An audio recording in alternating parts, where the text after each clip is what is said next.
गोष्ट 1990ची. दिवस उन्हाळ्याचे होते. शहरात जरी लाईट आली असली तरी खेडेगावात अजून लाईट पोहोचली नव्हती. खामगावही त्यातलंच एक. लाईट होती ती फक्त ग्रामपंचायतीच्या हाफिसात. ग्रामपंचायतीच्या बाजूलाच असलेल्या वडाच्या पारावर काही वयस्कर मंडळी शेतातली कामे उरकून आली की गंजीपत्त्याचा डाव मांडायची. तो अंधार पडेपर्यंत. थोडा अंधार पडला की घरी जाऊन रात्रीचं जेवण उरकून परत गोधड्या उशा घेऊन परत पारावर गप्पा मारायला यायची. ग्रामपंचायतीच्या बाहेर लावलेल्या 100च्या बल्बचा प्रकाश बराच लांबपर्यंत पडायचा. उन्हाळ्याचे दिवस असल्याने बरीच मंडळी झोपायला ग्रामपंचायतीच्या पटांगणात यायची. तेव्हा मनोरंजनाचे साधन म्हणजे गप्पा. या मंडळींच्या गप्पा इतक्या रंगायच्या की 12 वाजू की 1 वाजू त्यांना त्याचे काही भानच राहत नव्हतं. आन गप्पा जर कधी भूताखेतांच्या निघाल्या तर विचारूच नका. एक झाला की एक काहीतरी रंगून रंगून सांगायला तयारच असायचा.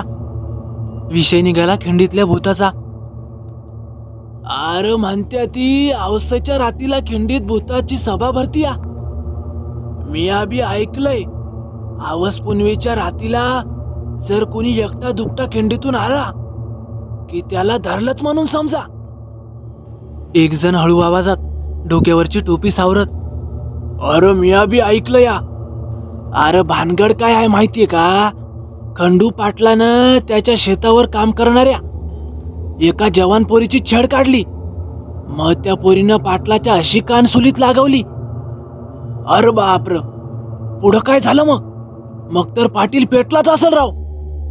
अरे होय की, पाटलानं त्या पोरीचा काटा काढायचं ठरवलं. एका रातीला तिला तिच्या शेतातल्या घरातून पळवून आणली आणि तिच्यावर जबरदस्ती केली. तो सैतान एवढ्यावर गप नाही बसला. त्यांनी तिला गळा दाबून मारली आणि तिचा मुर्दा रातीच्या येळी तशाच खिंडीत टाकून दिला. लोक म्हणत्या ती तेव्हापासनं ती तिथंच येतीया. आणि तिच्या घरचे पाटला पुढं घरचं काय करणार? लातूरवरून पोट भरायला आलेली गरीब कुटुंब एका रातीत गिपचूप आपला समदा पसारा घेऊन आपल्या गावी परतली. या अशाच गप्पा रंगल्या होत्या. रघु पारावरच्या एका कोपऱ्यात बसून ह्या सर्व गप्पा ऐकत होता. पण भूताच्या गप्पा सुरू होताच तो घरी निघाला. माधव मी येतो रे, रघु म्हणाला. रघु भूतांना घाबरत नव्हता. मुळात रघुला भूताखेतांवर विश्वासच नव्हता. या अशा गप्पा सुरू झाल्या की तो पळ काढायचा. मनातल्या मनात त्या गप्पा मारणाऱ्यांना तो हसत असे. उन्हाळ्याचे दिवस असेच संपले आणि पावसाळा चालू झाला. सगळ्यांची शेतातली भात लागवडीची कामं चालू झाली. पावसाळा शेतकामातच गेला. आता हळूहळू थंडी पडू लागली. हिवाळा चालू झाला. रघु न्याहारी उरकून शेतावर गेला. शेतात भात काढणीचं काम चालू होतं. ती आटपून संध्याकाळी 5 वाजताच रघु घरी आला. जानकी, चहा टाक ग. जानकी म्हणजे रघुची बायको. वय वय टाकते जी. जानकी उत्तरली. रघुचा हातपाय धुवून घरात येवस्तोर जानकीने चहा करून ठेवला होता. आत येताच तिनं चहाचा कप पुढे धरला आणि म्हणाली, उद्या चिंचोशीला जायचं होतं. म्हातारीची तब्येत बिघडली या. पवाराची मीना कालच माहेराहून आली. आईनं तिच्याकडे निरोप पाठवला होता. वय पण उद्याच्याला नाही जमणार गड्या. उद्या जेध्याच्या रमणचं लग्न आहे आणि परवा वावरातली कामं उरकून घ्यायची आहेत. पण जाणं घाईचं आहे धनी. तुला आज सोडलं तर चालेल का? काय तासाभराचाच तर रस्ता आहे. तेवढ्यात रघुची आई मध्येच म्हणाली, नाही नाही नाही, आज आवस आहे. आज अजिबात नाही जमायचं. ह्या आवस पुनव भूताखेतांवर त्याचा अजिबात विश्वास नव्हता. त्या कारणामुळे जायचं नाही हे काही त्याला पटेना. रघु आईला म्हणाला, आये आवस रातच्याला. आता 6ला निघालं की 7 पोत्तूर चिंचोळी गाठतोय आणि परत 9च्या आधी घरी हजर. मग काय आली या भीती? आईलाही माहीत होतं हा काही ऐकणार नाही. बरं जा बाबा, पण फडताळात तो मारुतीचा फुटू आहे, तो खिशात घेऊन जा, म्हणजे भूताखेतांची काय बी भीती नाही. पण रघुचा यावर विश्वासच नव्हता. आईच्या बोलण्याकडे त्यानं दुर्लक्ष केलं आणि जानकीला पटकन आवरायला सांगितलं. तवर त्यांनी सायकल पुसून दारात आणून लावली. त्यांना खामगावातून निघायला 6 वाजले. खामगावाची वेस ओलांडली आणि थोडं पुढं गेलं की खंडोबाचा डोंगर आणि दुसऱ्या बाजूला शौर्य बाभळीचं जोमात वाढलेलं पीक. जणू कुणी त्याची शेतीच केली या. आणि अजून थोडं पुढं गेलं की गोलेगावची निमुळत्या काड्यांमधली खिंड. आणि खिंडीतून वर चढलं की वरच्या अंगाला पानवलीचा वडा. वडा पार करून उजव्या अंगाला वळलं की आलं चिंचोशी, जानकीचं माहेर. तिथं पोहोचायला 7:30 वाजले. जावाई खूप दिवसातून आलाय म्हटल्यावर जानकीच्या आईनं पटदिशी स्वयंपाक केला आणि रघुला जेवायला घातलं. जानकी माहेरीच राहणार होती.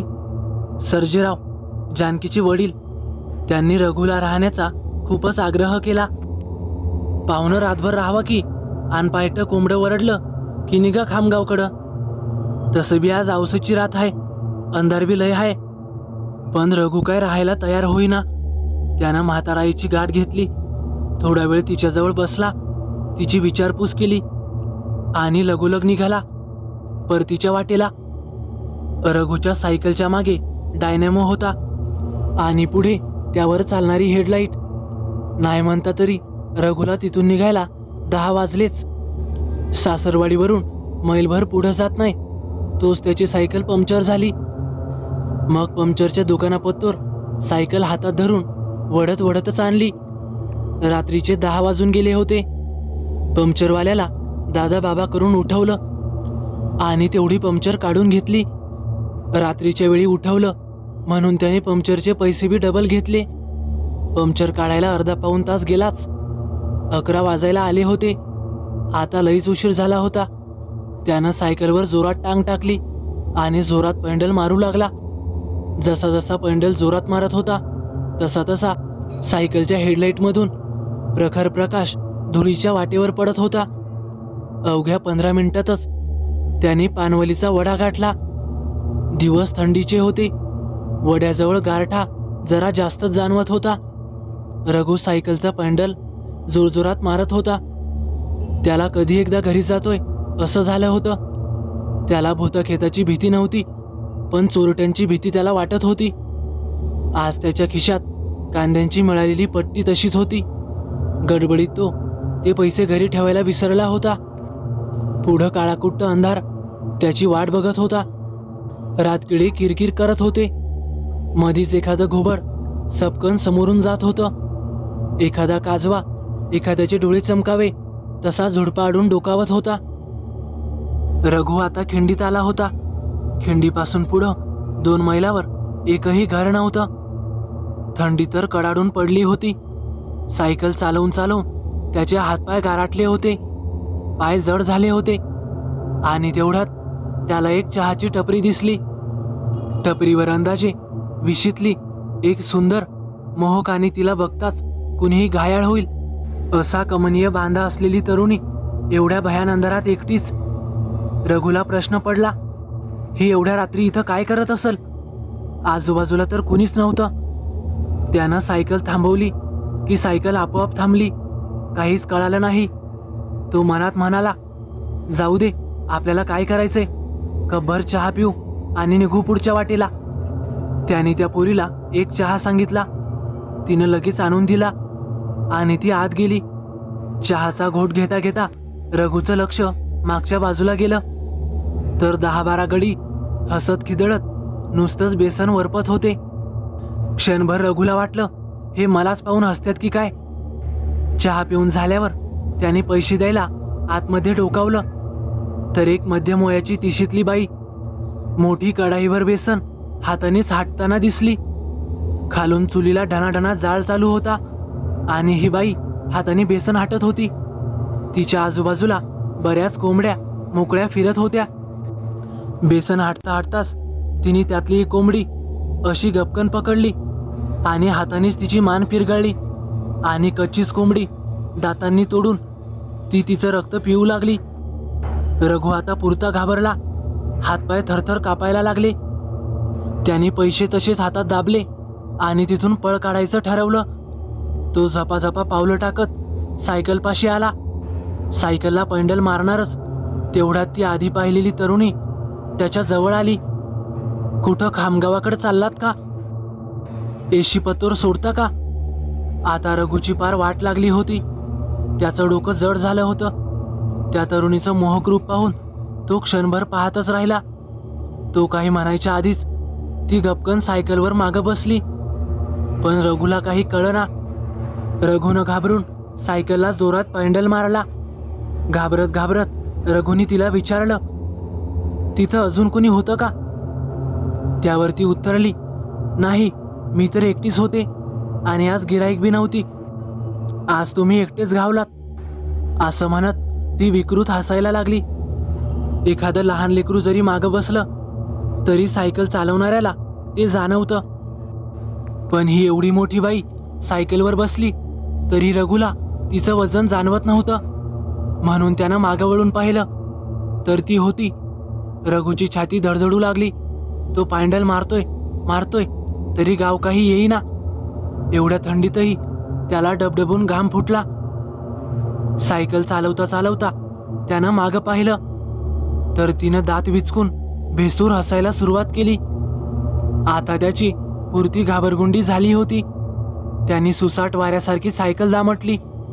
आता कुठं तो बाबळीच्या रानापर्यंत आला होता. घामाने अख्खा भिजला होता. त्यांनी पूर्ण ताकदीनं सायकल पळवली. आता त्याला गावाची वेस दिसू लागली. वेशीपाशी येताच त्यांनी सायकल थांबवली आणि तिला उतर म्हणाला.